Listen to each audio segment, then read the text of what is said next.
హల్లెలూయా. దేవుని పరిశుద్ధ నామమునకు మహిమ కలుగునుగాక. అనేక సందర్భాల్లో మనం విన్న స్త్రీ గురించే ఈ సమయంలో మరొకసారి వాక్యపు వెలుగులో ఆ స్త్రీ యొక్క గుణ లక్షణాలు మనం తెలుసుకోవడానికి దేవుని ఆత్మ మనకు సహాయం చేస్తూ ఉండగా ప్రత్యేక సమయంలో మరొకసారి సమరీ స్త్రీని గురించిన విషయాలు మనం ధ్యానం చేద్దాం. యేసుక్రీస్తు ఈ లోకంలో పరిచర్య చేసినప్పుడు ఆయన అనేకులను కలుస్తూ వచ్చారు. అనేకులు ఆయన దగ్గరకు వచ్చారు. అనేకులు వారి జీవితాలను మార్చుకున్న వారిగా ఉన్నారు. అయితే ఇలా అనేకులను ఆయన కలుస్తూ ఉన్న సమయంలో ఆయన అనేక స్త్రీలను కలవడం కూడా, అనేక మంది స్త్రీలను కలవడం కూడా ఒక గొప్ప విశేషం. ఆయన అనేకుల స్త్రీల జీవితాల్లో దేవుడు వెలుగును నింపిన వారిగా ఉన్నాడు. వారి జీవితంలో చీకటిని తొలగించి, పాపపు చీకటిని తొలగించి వెలుగును నింపిన వారిగా ఉన్నారు. వారి జీవితాలను ఆదరించిన వారిగా, స్త్రీలను ఓదార్చిన వారిగా, స్త్రీలను ధైర్యపరిచిన వారిగా, స్త్రీలను ఉజ్జీవింపచేసినట్లుగా, అలాగే స్త్రీలను బలపరిచి ముందుకు నడిపించినట్లుగా, స్త్రీలను పరిచర్యలో తన వెంట సువార్తకు తీసుకువెళ్ళి సువార్త పరిచర్యలో వాడుకున్నట్లుగా కూడా మనకు పరిశుద్ధ గ్రంథంలో కనిపిస్తూ ఉంటుంది. ఆయన స్త్రీలను ఎంతో ఘనంగా చూసిన వారుగా ఉన్నారు. జ్ఞానులుగా లోకం చూసినప్పటికీ దేవుడు మాత్రం స్త్రీలను ఘనంగా చూసి వారిని బలపరిచి ఆదరించి వారిని శక్తితో నింపి వారిని ముందుకు నడిపించినట్లుగా బైబిల్ గ్రంథంలో మనం చూస్తూ ఉన్నాం. ఈ సమయంలో సమరీ స్త్రీ గురించిన కొన్ని విషయాలు మనం ధ్యానం చేద్దాం. యోహాను సువార్త 4వ అధ్యాయము మొదటి నుండి మనం చూసినట్లయితే మొదటిగా మనం చదువుకుందాం.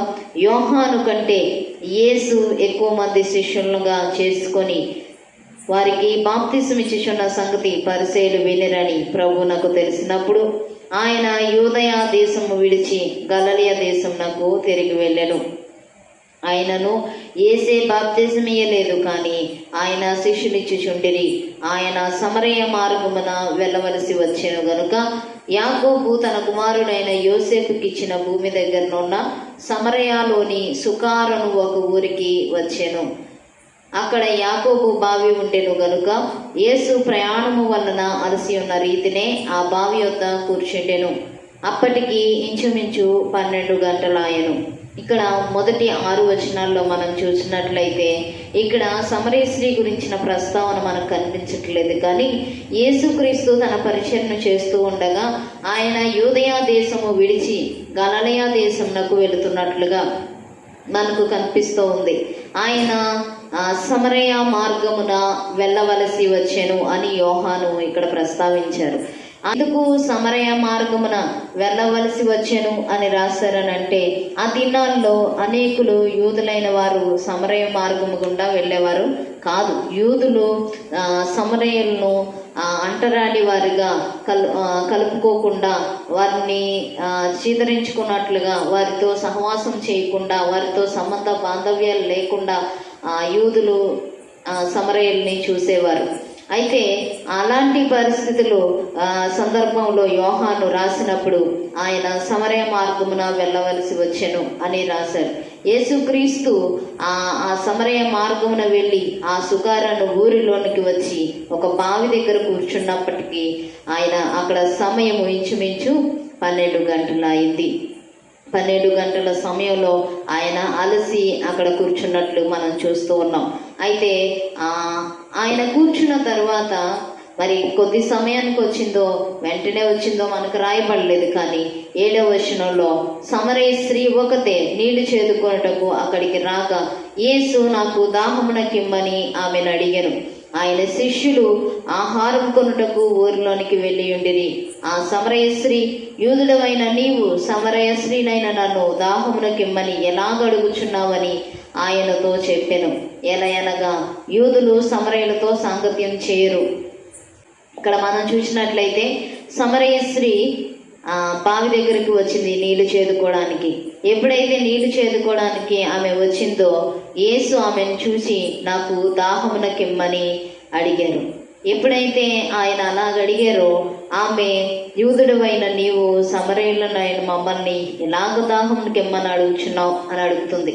ఎందుకు అలా ప్రశ్నించింది అని అంటే, యూదులు సమరయులతో సాంగత్యం చేయరు. ఎందుకు సాంగత్యం చేయరు అని అంటే, ఇశ్రాయేలు దేశం అనేది యోదా, సమరయ, గలిలయ అనే 3 ప్రాంతాలుగా విభాగింపబడింది. ఇశ్రాయేలు ప్రజలను మొదటిగా ఏలడానికి సౌలును ఏర్పరచుకున్నాడు. సౌలును రాజుగా అభిషేకించారు. సౌలు తరువాత దేవుడు దావీదును రాజుగా ఏర్పరచుకున్నాడు. దావీదు కొద్ది కాలం ఏలిన తర్వాత ఇశ్రాయేలు ప్రజలను సొలొమోను రాజ్యంలోనికి వచ్చాడు. సొలొమోను రాజ్యం అయిపోయిన తర్వాత అక్కడ రాజ్యము 2 భాగాలుగా చీలింది. ఒక భాగాన్ని రెహబాము రాజ్యంలోనికి వచ్చిన తర్వాత రాజ్యము 2 భాగాలుగా చీలిపోయింది. 2 గోత్రాల వారు యూదా రాజ్యముగాను, మిగిలిన 10 గోత్రాల వారు ఇశ్రాయేలు రాజ్యంగా వారు ఏర్పడ్డారు. అయితే ఈ 10 గోత్రాల వారిని ఇశ్రాయేలు గోత్రం, ఇశ్రాయేలు రాజ్యం అన్నారు. 2 గోత్రాల వారిని యూదా రాజ్యం అన్నారు. అయితే ఈ 2 గోత్రాల వారిని రెహబాము పరిపాలిస్తుండగా ఆ 10 గోత్రాల వారిని యెరోబాము పరిపాలిస్తూ ఉన్నాడు. సొలొమోను అధికారంలో ఉన్నప్పుడు సొలొమోను ఇశ్రాయేలు ప్రజలందరూ కలిసి దేవుణ్ణి ఆరాధించడానికి యెరూషలేములో ఒక దేవాలయాన్ని కట్టాడు. ఈ 3 భాగాలుగా ఉన్న ప్రజలు కూడా, ఈ 12 గోత్రాల ప్రజలు కూడా ఆ యెరూషలేము దేవాలయంలోనే దేవుణ్ణి ఆరాధించవలసిన వారై ఉన్నారు. అయితే ఎప్పుడైతే వారు విడిపోయిన వారుగా ఉన్నారో యెరోబాము మరలా ఎప్పుడైనా ఈ ప్రజలు యెరోబాముని విడిచి రెహబాము దగ్గరికి వెళ్ళిపోతారేమో, మరలా రెహబాము యొక్క రాజ్య పరిపాలన కోరుకుంటారేమో, నన్ను విడిచి మళ్ళీ వాళ్ళు యూదా రాజ్యంలో కలిసిపోతారేమో అనే ఆలోచనతో రెహబాము ఏం చేశాడంటే, దాను మొదలుకొని బేర్షెబా వరకు కూడా బలిపీఠాలు కడుతూ వచ్చాడు. వారికి విగ్రహారాధన సంబంధమైన వాటిని అలవాటు చేసిన వాడిగా ఉన్నాడు. 2 దూడలను తయారు చేసి, మిమ్మల్ని ఇక్కడికి నడిపించిన యెహోవా ఈడే, ఈ దూడలే మీకు యెహోవా అని వారికి చెప్పినప్పుడు వారు ఆ దూడలను కొలుస్తూ విగ్రహారాధన చేస్తున్న వారిగా ఉన్నారు. మొదటి రాజుల గ్రంథము, 2వ రాజుల గ్రంథంలో ఈ యొక్క సందర్భం మనకు కనిపిస్తూ ఉంటుంది. అయితే ఈ పట్టణము చాలా సార్లు కూడా ఈ ఇశ్రాయేలు గోత్రికుల పట్టణాలు చాలా సార్లు కూడా దాడి చేయబడ్డాయి, ఎన్నోసార్లు నాశనం చేయబడ్డాయి. అయినా కూడా వారు దేవుని వైపు తిరిగిన వారుగా లేరు. దేవుడు వారి మీదకి సింహాలు పంపించిన వారిగా ఉన్నాడు. దేవుడు ఎప్పుడైతే వారి మీదకి సింహాలు పంపించి వారిని పాడు చేసిన వారుగా ఉన్నారో అప్పుడు వారు మరలా దేవుని తట్టు తిరిగిన వారుగా ఉన్నారు. 2వ రాజుల గ్రంథం 17వ అధ్యాయము 24 నుండి 41వ వచనంలో మనం చూసినట్లయితే అక్కడ అష్షూరు రాజు వారిని ఇశ్రాయేలు ప్రజలను చెరకు తీసుకెళ్ళిపోవడం మనం చూస్తూ ఉంటాం. అష్షూరు రాజు ఇశ్రాయేలు ప్రజలను చెరకు తీసుకొని వెళ్ళిపోయినప్పుడు అన్య దేశంలో యొక్క ప్రజలను తీసుకొచ్చి ఆ రాజ్యంలో వచ్చిన వాడిగా ఉన్నాడు. ఆ రాజ్యంలో ఉంచినప్పుడు మిగిలిన చెరకు వెళ్లకుండా మిగిలిన వారి ప్రజలు, అలాగే అన్యజాతి ప్రజలు కలిసి వారు సంబంధాలు ఏర్పరచుకొని వివాహాలు చేసుకొని వారికి కలిగిన సంతానమే ఈ సమరయులు. ఈ విషయం యూదా గోత్రికులకు నచ్చలేదు. అన్యులతో కలిసి సంబంధం ఉండడం, అన్యులతో పొత్తు పెట్టుకోవడం వారికి ఇష్టం లేక వారు సమరయులతో సాంగత్యం చేయడం, సమరయులతో మాట్లాడడం, సమరయ మార్గం గుండా వెళ్ళడం వారు మానివేసి వారితో బంధాలు తెంచివేసుకున్న వారుగా ఉన్నారు.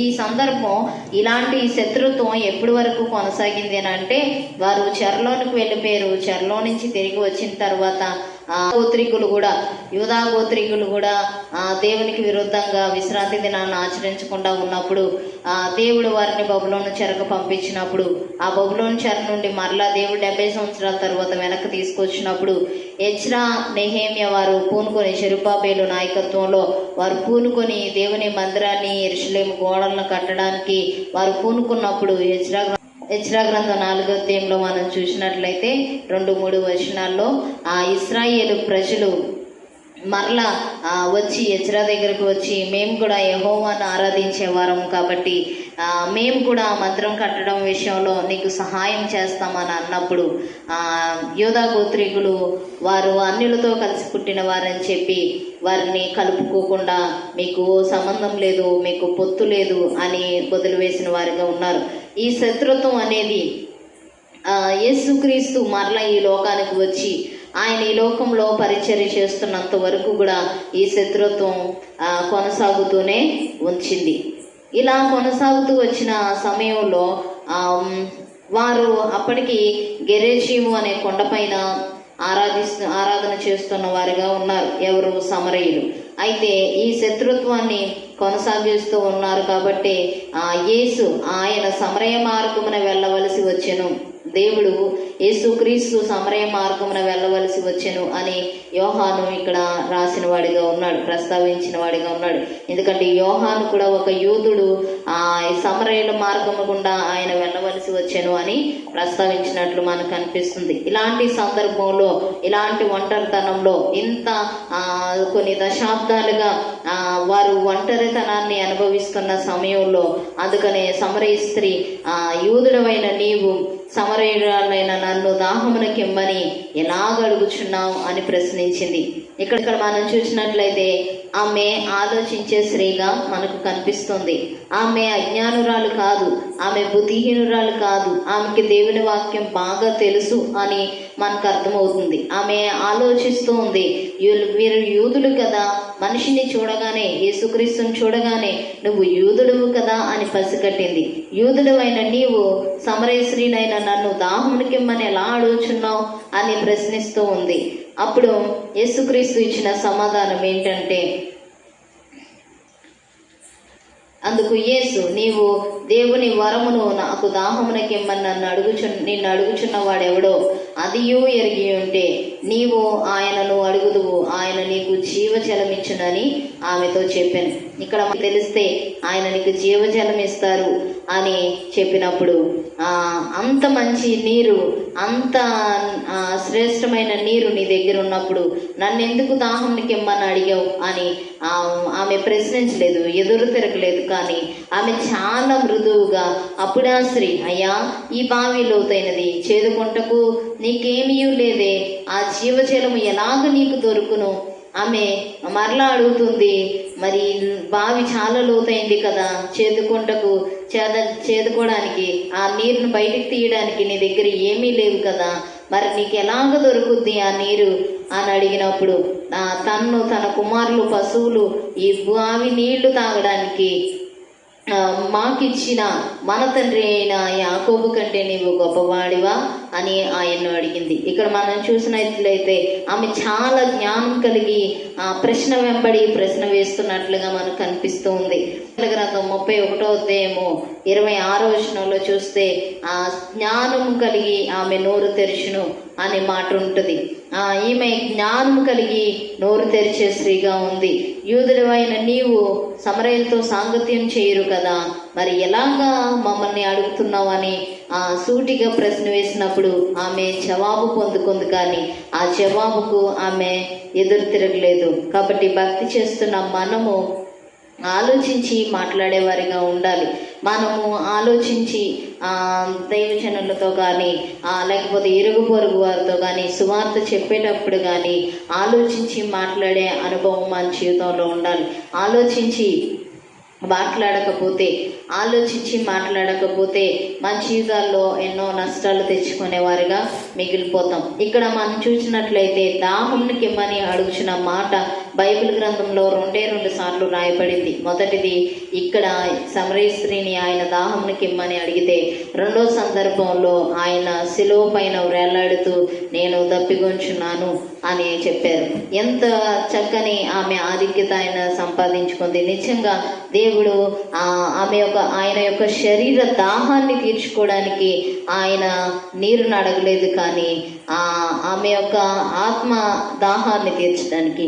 సమరయ స్త్రీ దేని కోసం ఎదురు చూస్తుందో ఆమె యొక్క హృదయాన్ని గ్రహించిన దేవుడు, ఆమె హృదయంలో ఉన్న వేదనను గ్రహించిన దేవుడు, ఆమె హృదయంలో ఉన్న బాధను గ్రహించిన దేవుడు.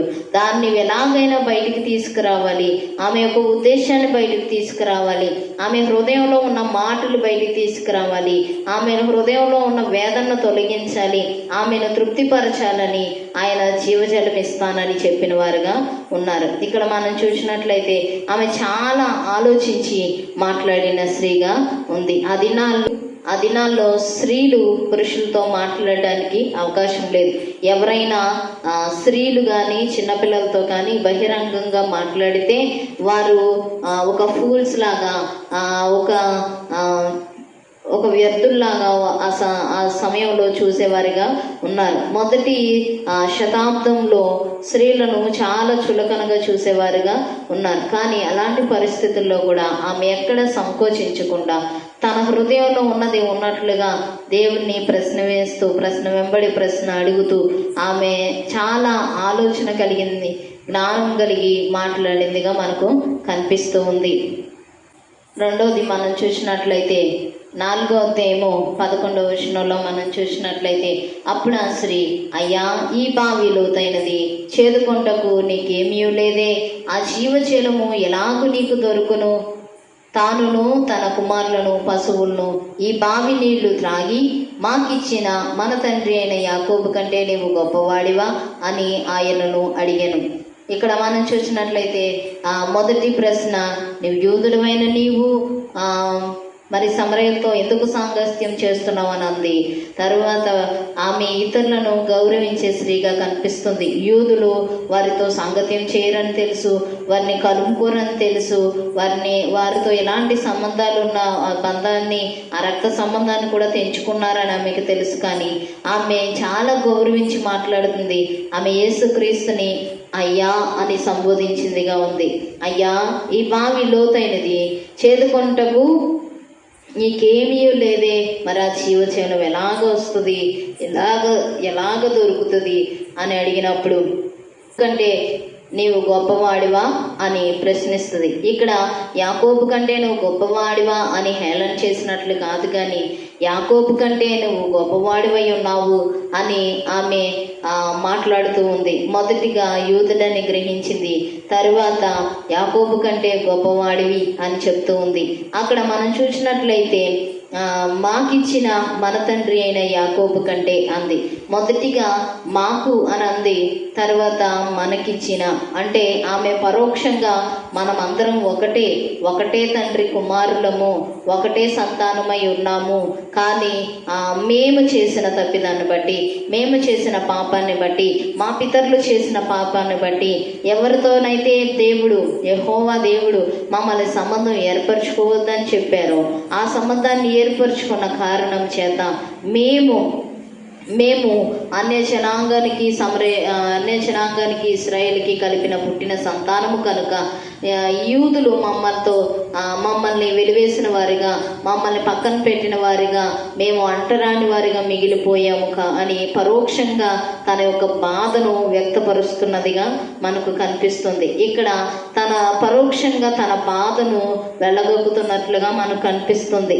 అందుకు యేసు, ఈ నీళ్లు తాగు ప్రతి వాడు మరలా దప్పిగొన్ను, నేనిచ్చు నీళ్లు త్రాగు వాడెన్నడును దప్పిగొనడు, నేను వానికిచ్చి నీళ్లు నిత్య జీవమునకై వానిలో ఊరని నీటి పొగగా ఉండునని ఆమెతో చెప్పాను.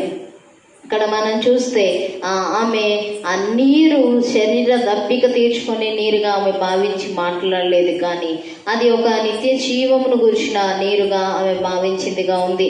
ఆయనతో మరలా ఏదైతే సంబంధం పోగొట్టుకున్న వారిగా ఉన్నారో, దేవునితో ఎలాంటి సంబంధాన్ని వారు పోగొట్టుకున్న వారిగా ఉన్నారో, మరలా ఆ సంబంధాన్ని పునరుద్ధీకరించుకోవడానికి, ఆ సంబంధాన్ని మరలా ఏర్పరచుకోవడానికి ఆమె మాట్లాడుతున్నట్లుగా మనకు కనిపిస్తోంది. మరి ఈనాడు భక్తి చేస్తున్న చేస్తున్న మనము దేవుని అంగీకరించిన ప్రారంభ దినాల్లో ఉన్న రక్షణ అనుభవం, ఇప్పుడు ఆ రక్షణ సంతోషము ఇప్పుడు మరలా మనలో ఉందా? ఒక్కసారి మనలను మనం ప్రశ్నించుకోవాలి. దేవుని యొక్క రాజ్యము కొరకు, దేవుని యొక్క నిత్య జీవము కొరకు మనము ఎదురు చూస్తున్న వారిగా మనం ఉంటున్నామా? ఈ లోక ఆశలకు, లోక ఇచ్చలకు, కోరికలకు లోబడి దేవునికి ఇవ్వాల్సిన సమయాన్ని, దేవుని దగ్గర నుండి పొందుకోవలసిన ఆ జీవ జలాన్ని మనం పొందుకోకుండా, దేవుని సన్నిధిలో గడిపి ఆయన ఇచ్చే సంతోషాన్ని మనం పొందుకోవలసిన వారై ఉండగా పొందుకోకుండా మనము ఎలాగా దేవుని యొక్క ఆ జీవ జల నదిని మనము తృణీకరిస్తున్నామో ఆలోచించవలసిన వారిగా ఉన్నాం. ఈ సమయంలో మొదటిగా మనల్ని మనం ప్రశ్నించుకుందాం. సమరయ స్త్రీ, ఆమె చాలా జ్ఞానం కలిగి మాట్లాడుతూ ఉంది. పరోక్షంగా తన హృదయ స్థితిని బయట పెడుతూ ఉంది. దేవుని సన్నిధిలో నా స్థితి ఇది అని పరోక్షంగా ఒప్పుకుంటుందిగా ఉంది. ఒక్కొక్కటిగా ప్రశ్నలు, తన హృదయంలో ఉన్న ప్రతి ప్రశ్నను ఆమె సంధిస్తూ ఉంది. సంధించిన ప్రతి ప్రశ్నకు కూడా యేసుక్రీస్తు సమాధానం ఇచ్చేవారిగా ఉన్నారు. దేవుని సన్నిధికి వచ్చి మనము కోల్పోయిన పరిస్థితులను బట్టి మనము ఏదైతే సంతోషాన్ని, రక్షణ సంతోషాన్ని పోగొట్టుకున్నామో దాని విషయంలో దేవుని సన్నిధిలో పశ్చాత్తాపడి దేవుని సన్నిధిలో అడిగినప్పుడు ఆయన పోగొట్టుకున్న ఆ సంతోషాన్ని, ఆ జలనిధిని మరలా ఆయన మనకు అనుగ్రహించే వారిగా ఉన్నారు. ఎలాంటి ఈ లోక సంబంధమైన వాటి మీద మనసు పెట్టి ఎలాంటి ప్రార్థన ఆత్మను కోల్పోయామో, ఎలాంటి వాక్య ధ్యానం చేసే ఆత్మను కోల్పోయామో, ఎలాంటి దేవుని సన్నిధిలో అనుభవించే ఎలాంటి సంతోషాన్ని కోల్పోయామో మరలా ఆయన సన్నిధికి వచ్చి ఆయన సన్నిధిలో మనం ప్రాధేయపడినప్పుడు, దేవుని సన్నిధిలో మనం కూర్చుండి ఆయన సన్నిధిలో మన హృదయాన్ని తెరిచినప్పుడు ఆయన మరలా మనకు వాటిని సమృద్ధిగా ఊరిడి నీటి బొగ్గగా మనలో అవి ఆయన ఉంచేవాడిగా ఉన్నాడు. మూడవదిగా మనం చూసినట్లయితే నుండి ఎప్పుడైతే ఆయన జీవజలము ఇస్తానని చెప్పారో ఆ స్త్రీ ఆయన్ను చూచి, అయ్యా నేను తప్పి కొనుకుంటున్నట్లు, చేదుకొనుటకు ఇంత దూరము రాకుంటున్నట్లును ఆ నీళ్లు నాకు దయచేయమని అడుగగా, యేసు నీ వెళ్ళి నీ పెనిమిటిని పిలుచుకొని ఇక్కడికి రమ్మని ఆమెతో చెప్పెను.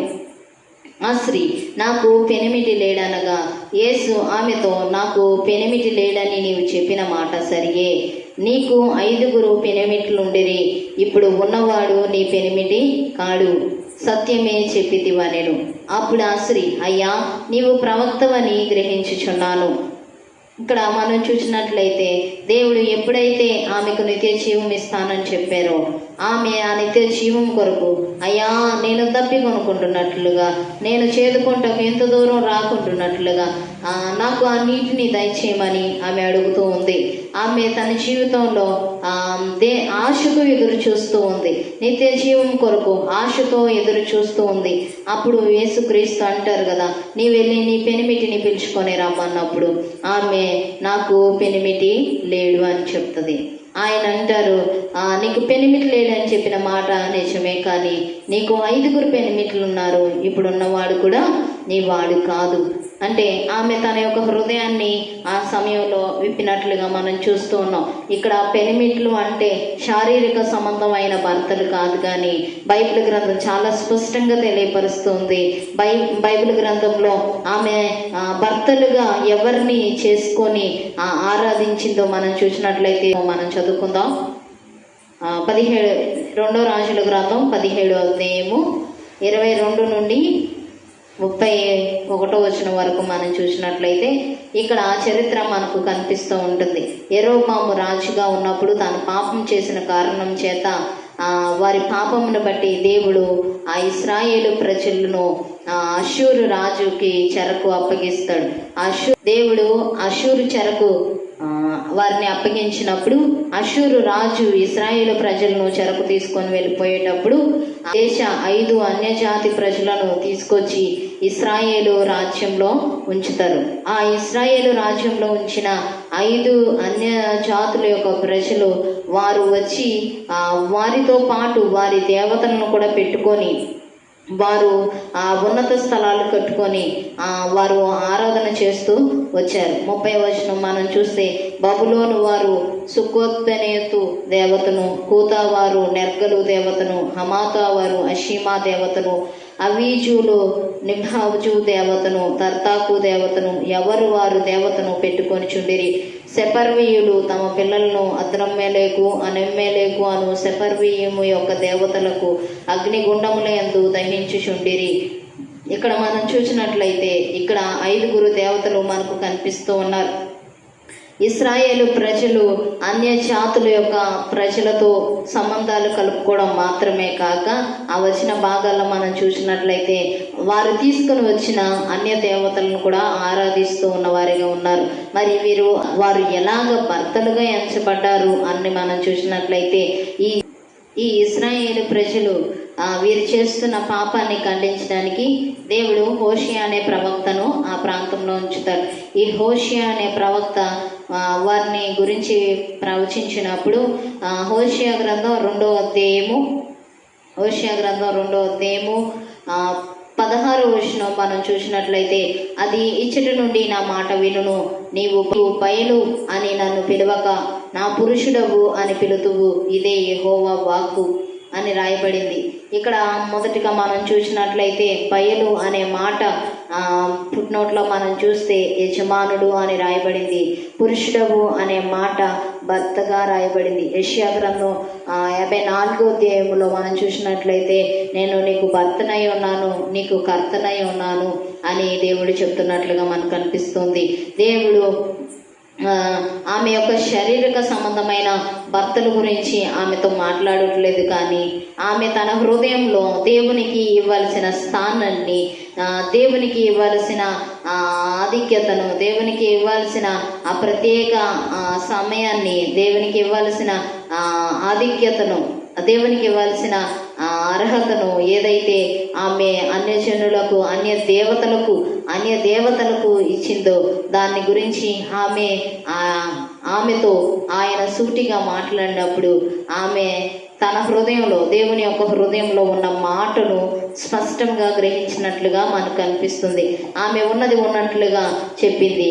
వెంటనే దేవుడు సత్యమే చెప్పితివా నేను అని అంటున్న మాట ఏంటనంటే, ఇప్పుడు ఉన్నవాడు కూడా నీ వాడు కాదు అని చెప్పినప్పుడు సత్యమే చెప్పితివా నేను.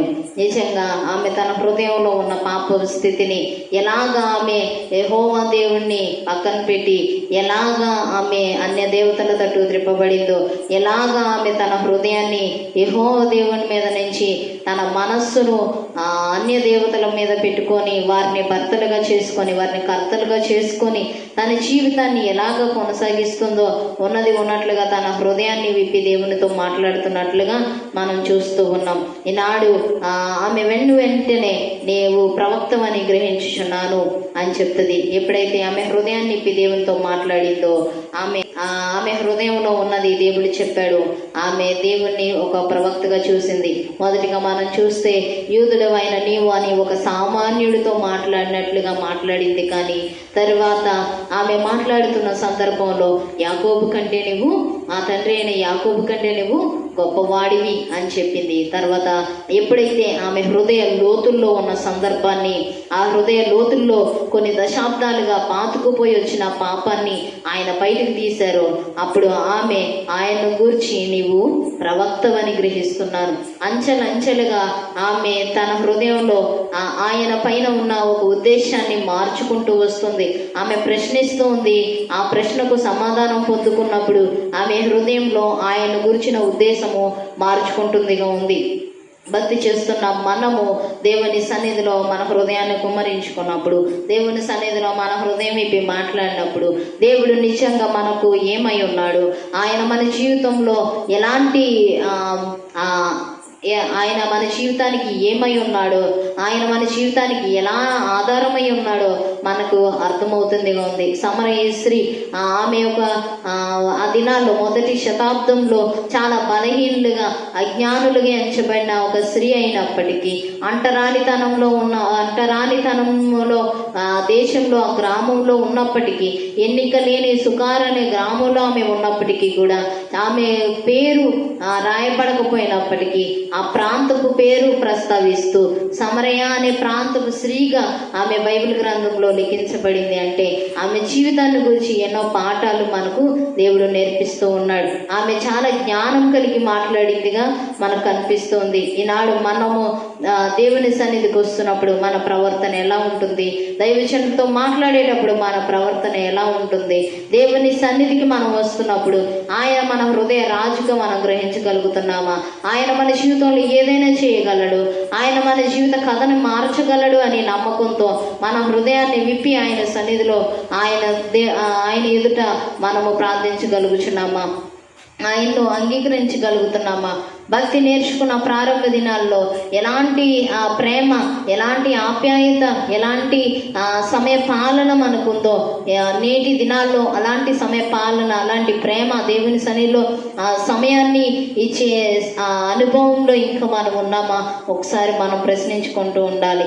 ఆమె తన జీవితంలో మొదట ఒక సామాన్యుడిగా చూసింది, తదుపరిగా తర్వాత ఒక ప్రవక్తగా ఆమె మార్చుకుంటూ వచ్చింది. దేవుని చూసినప్పుడు, భక్తి చేస్తున్నప్పుడు, దేవుని భక్తిలో మనము లోతుకు వెళ్ళేటప్పుడు దేవుని పైన మన ప్రేమ ఎక్కువ అవ్వాలి, దేవుని ఆరాధించే సమయం ఎక్కువ అవ్వాలి, దేవుని ప్రార్థించే సమయం ఎక్కువ అవ్వాలి, దేవుని వాక్యాన్ని ధ్యానించే సమయం ఎక్కువ అవ్వాలి. కానీ నాకు తెలుసులే, నేను ఎప్పుడు చేసేదే కదా, ఎప్పుడు వెళ్ళేదే కదా అని దేవుని సన్నిధి వెళ్లకుండా నిర్లక్ష్యంగా ఉన్నట్లయితే మన జీవితంలో ఎన్నో ఆశీర్వాదాలు, దేవునితో సమయాన్ని, దేవునితో కలిగి ఉండవలసిన ఆ సంబంధాన్ని మనం కోల్పోయేవారిగా ఉంటాం. ఈ దినమందు మనల్ని మనము ఒక్కసారి ప్రశ్నించుకుంటూ మన సంబంధము దేవునితో ఎలాగ ఉంది, మన అభిప్రాయము దేవుని పట్ల ఎలాగ మనం మార్చుకుంటూ ఉన్నాం అనే దాన్ని మనం ఒక్కసారి ప్రశ్న వేసుకుందాం. ఆమె ఎప్పుడైతే ఆమె హృదయం ఇప్పి మాట్లాడిందో, ఎప్పుడైతే ఆమె మరలా ప్రవక్తవని గ్రహించిందో అంతటితో ఆగిపోలేదు. కానీ మరలా ప్రశ్న వేస్తూ ఉంది. ఆయన అడుగుతుంది, మా పితరులు ఈ పర్వతమందు ఆరాధించిరి గాని ఆరాధించవలసిన స్థలము యెరూషలేములో ఉన్నదని మీరు చెప్పుదురని ఆయనతో అనగా యేసుస్వామితో ఇట్లాడను, అమ్మా ఒక కాలం వచ్చుచున్నది, ఆ కాలమందు ఈ పర్వతం మీదనైనను యెరూషలేములోనైనను మీరు తండ్రిని ఆరాధింపరు. నా మాట నమ్ముము, మీరు మీకు తెలియని దాన్ని ఆరాధించువారు, మేము మాకు తెలిసిన దాన్ని ఆరాధించువారము. రక్షణ యూదుల్లో నుండి కలుగుచున్నది. అయితే యథార్థముగా ఆరాధించువారు ఆత్మతోనూ సత్యముతోనూ తండ్రిని ఆరాధించు కాలము వచ్చుచున్నది, అది ఇప్పుడును వచ్చే ఉన్నది. తను ఆరాధించువారు అట్టివారే కావాలనని తండ్రి కోరుచున్నాడు. దేవుడు ఆత్మ గనుక ఆయన్ను ఆరాధించువారు ఆత్మతోనూ సత్యముతోనూ ఆరాధించవలెననెను. ఎప్పుడైతే ఆమె మరలా ప్రవక్తవని గ్రహించిందో, యేసుక్రీస్తుని ఆమె ఒక ప్రవక్తగా గ్రహించిందో, మళ్ళీ వెంటనే మరలా ప్రశ్న అడుగుతుంది. మరి యూదులైతే సొలొమోను కట్టించిన మందిరంలో ఆరాధిస్తారు, కానీ మేమైతే మరి అక్కడ ఆరాధించడానికి మాకు స్థలం లేక మేము ఒక కొండ మీద ఆరాధిస్తాం, మరి ఎలాగా అని ఆమె అడిగినప్పుడు ఆయన చెప్పే సమాధానం, ఆరాధించువారు ఆత్మతోనూ సత్యంతోనూ ఆరాధించాలి, ఆత్మతోనూ సత్యంతోనూ ఆరాధించాలి అని ఆయన చెప్తూ ఉన్నారు. ఈ దినాల్లో ఆత్మతోనూ సత్యంతోనూ ఆరాధించే వారిగా మనం ఉంటున్నామా? ఆత్మతోనూ సత్యంతోనూ ఆరాధించే వారిగా మీరు ఉంటున్నారా? ఆత్మతోనూ సత్యంతోనూ ఆరాధించే వారిగా నీవు ఉంటున్నావా? నీవు మందిరాన్ని కోరుకునే వారిగా ఉంటున్నావా? దేవుని మందిరము, నేను వెళ్ళే మందిరము ఎంత ఆడంబరంగా ఉండాలో, ఎంత గొప్పగా ఉండాలో అని నీవు ఆశపడుతున్నావా? అక్కడ నిజంగా దేవుని సన్నిధి ఉండాలని ఆశపడుతున్నావా? దేవుని ఆత్మను, దేవుని యొక్క ప్రసన్నతను నువ్వు కోరుకునే వారిగా నువ్వు ఉంటున్నావా? దేవుని యొక్క సత్యాన్ని నీ హృదయంలో నీవు అంగీకరిస్తున్నావా? వాక్యమే సత్యం అని దేవుని వాక్యం చెప్తూ ఉంది. దేవుని వాక్యాన్ని నీ హృదయంలో నువ్వు అంగీకరించగలుగుతున్నావా? దేవుని యొక్క వాక్య వెలుగులోనికి నువ్వు రాగలుగుతున్నావా? దేవుని యొక్క వాక్యము నీతో మాట్లాడుచు ఉండగా ఆ వాక్యాన్ని బట్టి నీ హృదయాన్ని నువ్వు సరిచేసుకోగలుగుచున్నావా?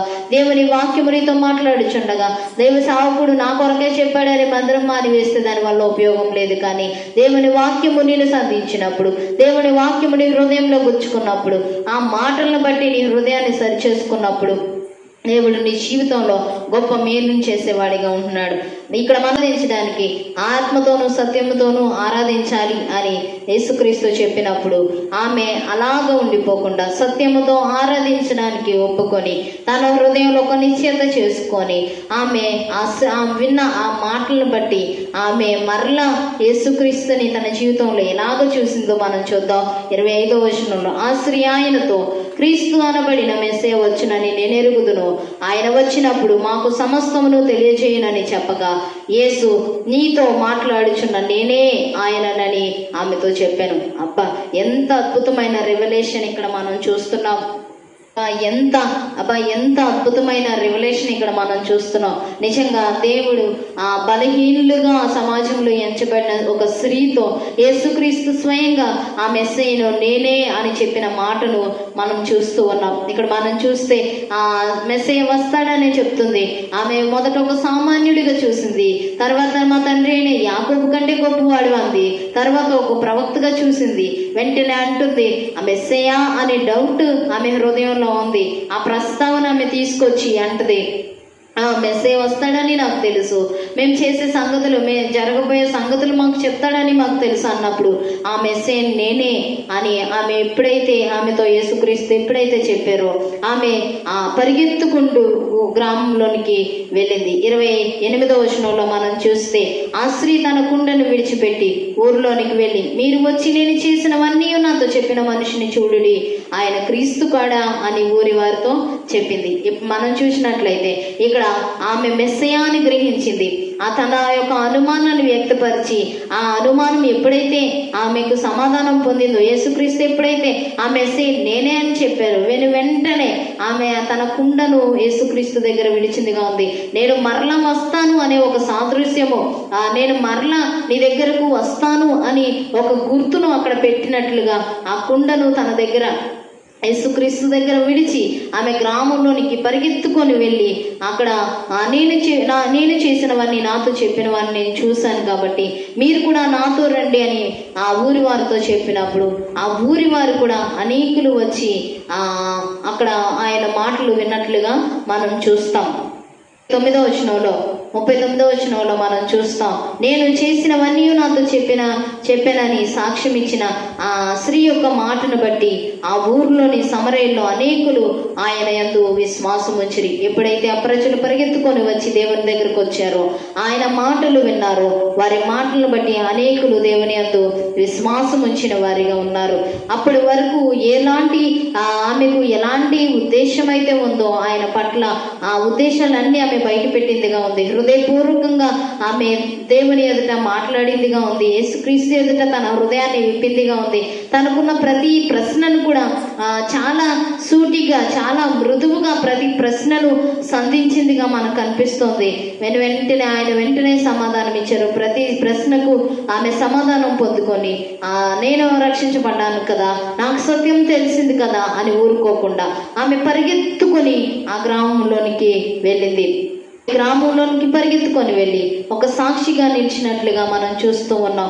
ఈ దినాల్లో మరి రక్షణ పొందుకున్న నీవు, యేసుక్రీస్తు నీ జీవితంలో రక్షకుడు అని తెలిసిన నీవు, ఆయన రక్షణ అనుభవం పొందుకున్న నీవు ఎంతమందికి నీ సాక్ష్యాన్ని అనేకులకు ప్రచురించే వారిగా నువ్వు ఉన్నావా? నీ రక్షణ సాక్ష్యాన్ని అనేకులకు చెప్పేవారిగా నువ్వు ఉన్నావా? ఎలాంటి పరిస్థితుల్లో నుండి నువ్వు బయటపడ్డావో, ఎలాంటి అనుభవాల్లో నుండి నువ్వు బయటపడ్డావో, ఎలాంటి బాధాకరమైన పరిస్థితుల్లో నుండి దేవుడు నిన్ను విడిపించాడో, ఎలాంటి పాప బతుకులో నుంచి దేవుడు నిన్ను విడిపించాడో, ఎలాంటి దుర్భరమైన బ్రతుకులో నుండి దేవుడు నిన్ను విడిపించాడో, నువ్వు ఎలాంటి హీన దశలో నుండి దేవుడు నిన్ను ఎలాంటి ఉన్నత స్థానంలో నిలబెట్టాడో, నీవు అనేకులకు సాక్ష్యం ఇవ్వకపోతే ఎవరు యేసుక్రీస్తును అంగీకరించేవారిగా ఉంటారు?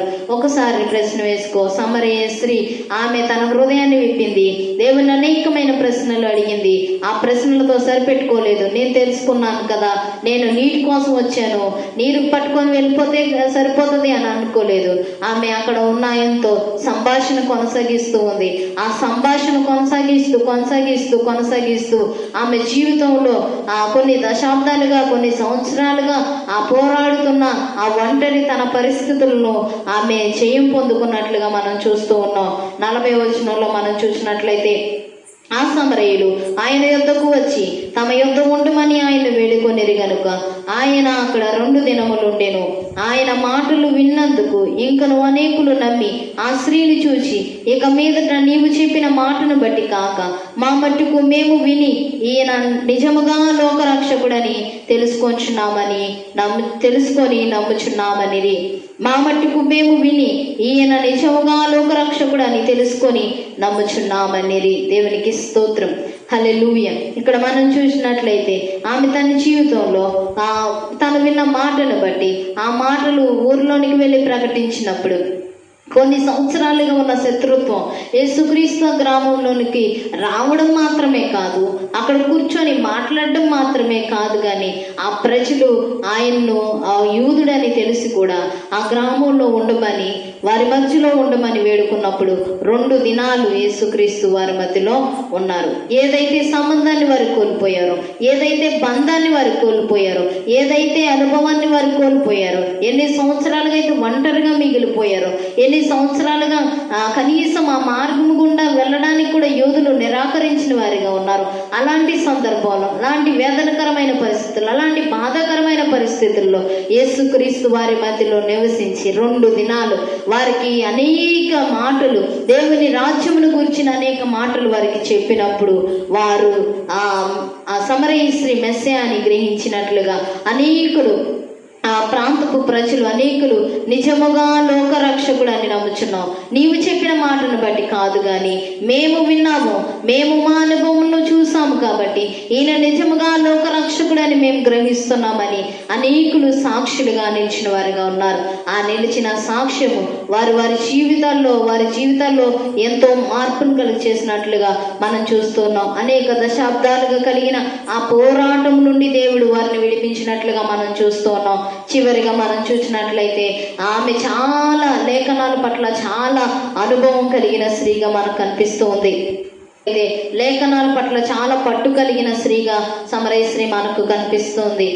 సమరయలకి సమరిటన్ పెంటాటుక్ అనే నిర్గమకాండం, లేవియాకాండం, సంఖ్యాకాండం, ద్వితీయోపదేశ కాండం అనే 5 పుస్తకాలు, సమరిటన్ పెంటాటుక్ అనే పుస్తకాలు మాత్రమే ఉంటాయి. కానీ ఈ 5 పుస్తకాలు మాత్రమే ఉంటాయి. కానీ ఆమె మొదట ఆయన్ని చాలా ఆమె సంధించే ప్రశ్నలు మనం చూస్తే మొదటిగా మాకు అంటుంది, తర్వాత మన తండ్రి అయిన యాకోబు అంటుంది. అంటే మనం ఒకటే అని ఆయనకు తన యూదులు సమరయుల యొక్క యూదులు ఇశ్రాయేలు యొక్క సంబంధాన్ని పరోక్షంగా ఆయనకు గుర్తు చేస్తున్నట్లుగా మనకు కనిపిస్తుంది. తర్వాత నీ పెనిమిటిని పిలుచుకురమ్మన్నప్పుడు ఆమె తన హృదయంలో శారీరక భర్త గురించి కాదు, కానీ తన హృదయంలో ఎలాంటి దేవతలను ఆమె భర్తలుగా చేసుకొని ఆ బంధాన్ని పెట్టుకుందో, భర్తలుగా అన్య దేవతలను పెట్టుకుందో, ఆ అంతరంగంలో ఉన్న లోతైన ఆ